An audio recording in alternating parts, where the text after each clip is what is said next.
반갑습니다. 3월 24일 주일 큐티 스케치 시간입니다. 오늘 본문은 시편 61편 1절부터 8절까지의 말씀입니다. 오늘 본문은 이렇게 시작합니다. 하나님이여 나의 부르짖음을 들으시며 내 기도에 유의하소서. 내 마음이 약해질 때 땅 끝에서부터 주께 부르짖으오리니 나보다 높은 바위에 나를 인도하소서. 오늘 본문은 아마도 이 시인이 가장 힘들 때 주님 앞에 나를 인도해 달라는 기도, 간구문이라고 할 수 있는 시편입니다. 사랑하는 여러분, 여러분이 가장 약할 때, 또 힘들 때, 낮아졌다고 생각할 때, 어쩌면 시인이 느끼는 것처럼 땅 끝에 있는 느낌, 이때 무엇을 하십니까? 오늘 시인은 기도합니다.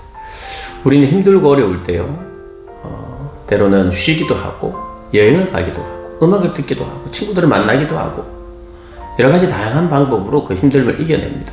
그것 역시도 하나님께서 허락하시는 방법이에요. 그런데 때때로는 사람이 도움이 안 될 때가 있죠. 때때로는 먹는 것이 나에게 만족을 주지 못하고 오히려 식욕까지 잃어버릴 때가 있죠. 여행을 갈 힘도 없습니다. 그때 뭘 하시겠습니까? 오히려 그렇게 하자고 하는 것이 나에게 도움이 안 되고 방해가 될 수도 있어요. 그래서 우리가 극단적으로 어떤 힘들고 어려울 때 우리는 기도만 해야 된다라는 것은 저도 반대합니다. 그러나 우리에게 있어서 가장 중요한 것은 사람들을 만나건 음식을 먹건 이 모든 것도 하나님으로부터 오는 해결이라는 것 안에서 내가 그런 것들을 때로는 해야 하죠. 오늘 시인은 아마 이런 상황인 것 같습니다. 내가 맛있는 것을 먹고 싶은 상황도 아니고 누군가를 만나서 위로를 받을 수 있는 상황도 아니고 오직 하나님만이 나의 위로이시고 힘이시고, 그리고 하나님이 실제적으로 사람을 통하든 상황을 통하든 나를 먹이시고 입히시고 회복시키시는 분이시라는 것에 대한 고백입니다. 그래서 때로는요, 우리가 사람이, 그리고 영화가, 여행이 사실 하나님을 찾는 데 방해될 때가 있을 수 있습니다. 오히려 그런 것을 내가 선택하지 않고 나는 하나님만 선택하겠습니다. 그리고 하나님께 기도하겠습니다. 하나님께 직접 내가 아뢰겠습니다. 계속해서 아뢰겠습니다. 그래서 하나님 앞에 간절히 기도하는 거예요. 나를 높은 곳으로, 높은 바위로 인도해 달라는 겁니다. 그리고 이어서 3절에서부터 보면 나를 성전으로 인도해 달라는 그런 내용이 소개됩니다. 주는 나의 피난처시요 원수를 피하는 견고한 망대이심이니이다. 내가 영원히 주의 장막에 머물며 내가 주의 날개 아래로 피하리이다. 나를 주께로 인도해 주십시오. 주님만이 나의 피난처이십니다. 주의 성전으로, 주님의 임재가 있는 곳으로 인도해 달라는 거예요. 사랑하는 여러분, 우리의 근본적인 모든 문제는 하나님의 품으로 나아갈 때 해결이 되죠. 하나님의 임재가 있을 때 해결이 됩니다. 깨달음이 있어요. 방법이 나옵니다. 능력이 나옵니다. 하나님의 임재가 그래서 너무 중요하죠. 시인은 그것을 알았습니다. 그래서 하나님, 저를 하나님의 임재로 인도해 주십시오 라고 기도합니다. 그리고 이 기도는 다른 말로 성령의 인도를 받게 해주세요, 이런 내용으로 우리가 받아들일 수도 있겠어요. 오늘 이 시대에 성령이여 나를 인도해 주십시오. 성령은 나를 어디로 인도합니까? 하나님의 임재가 있는 곳으로, 하나님의 임재를 경험토록 만드는 분이 성령님이죠. 그러니 우리가 기도할 때 성령의 인도를 받게 해 주십시오. 우리의 스승 대신, 우리의 안내자 대신, 우리의 도움 대신 성령님, 그 성령으로 인도받게 해 주십시오 라는 기도 할 수 있는 것이죠. 이어지는 6, 7, 8은 왕을 위한 기도가 나옵니다. 6절, 7절이요. 왕에게 장수하게 하사 그의 나이가 여러 대에 미치게 하시리이다.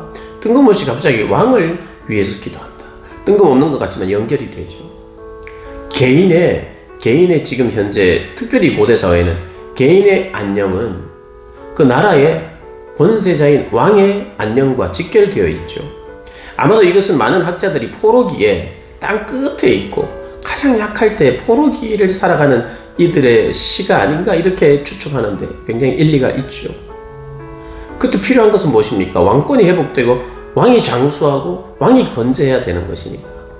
굳이 포로기 이후 포로기뿐만 아니라 한 개인의 안녕은 나라의 안녕과 관계되어 있고 그 나라를 통치하는 왕의 안녕과 관계되어 있으니 왕을 위해 기도하는 것은 곧 나를 위한 기도이기도 합니다. 사실 중보기도 역시도 나를 위한 기도가 되는 거죠.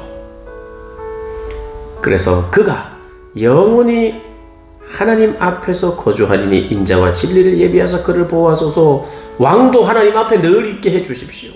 내가 하나님 앞에 늘 있고 하나님의 임재를 구하듯이 왕도 영원히 하나님 앞에서 거주하고 하나님을 사모하고 인자와 진리로 그를 보호해 주십시오라고 기도합니다. 왕을 위한 기도, 나를 위한 기도가 사실은 맥이 비슷하죠. 하나님이 주실 수 있는 복이 무엇인가 내가 깨달으면 그것을 위하여 나를 위해서 기도할 뿐만 아니라 다른 이들을 위해서도 그것이 복이니 그렇게 기도해 주는 거죠. 나를 위해서는 이렇게 기도하고 저 사람을 위해서는 저렇게 기도하는 거. 그것은 뭔가 다른 거죠.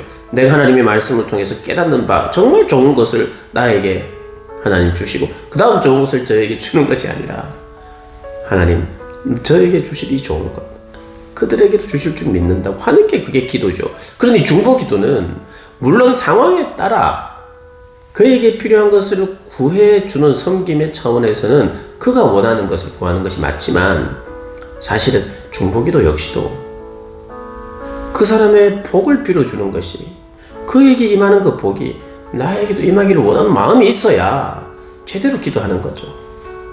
그러니 왕을 위한 기도 역시 나와 공통된 그런 기도의 제목으로 기도하는 것이죠. 그럼 우리가 이 땅을 살아가면서 중보기도 따로 나를 위한 기도 따로 이런 것이 아니라 이 성경 말씀을 묵상하다가 이것이 하나님 나에게 깨닫게 하기를 원하시는 것이고 이것을 강구하여 얻기를 원하시는 것이라면 이게 좋은 것이라면 다른 이들에게도 그렇게 나타나기를 위하여 기도하는 거죠. 그러니 하나님 말씀을 통해서 내가 깨달은 바를 위하여 기도하고 그리고 그 깨달음들이 다른 이들에게도 전해질 수 있도록 기도하는 것 그게 중보기도죠. 그러니까 내 기도 따로 중보기도 따로 남을 위한 기도 따로 이렇게 하는 것이 아니라 성경을 통해서 말씀을 통해서 깨달아진 말씀을 가지고 붙들고 기도할 때 그 동일한 기도의 제목을 나를 위해서 기도하고 그 동일한 기도의 제목을 다른 이들을 위해서 기도하는 것이 사실은 대부분 우리가 경험하는 신앙생활이에요. 그래야 거기에 힘이 있죠. 간절함이 있죠. 그런 하나님 앞에서 기도를 통해서 그런 것들을 누리는 복된 여러분들 되시길 주님의 이름으로 축복합니다.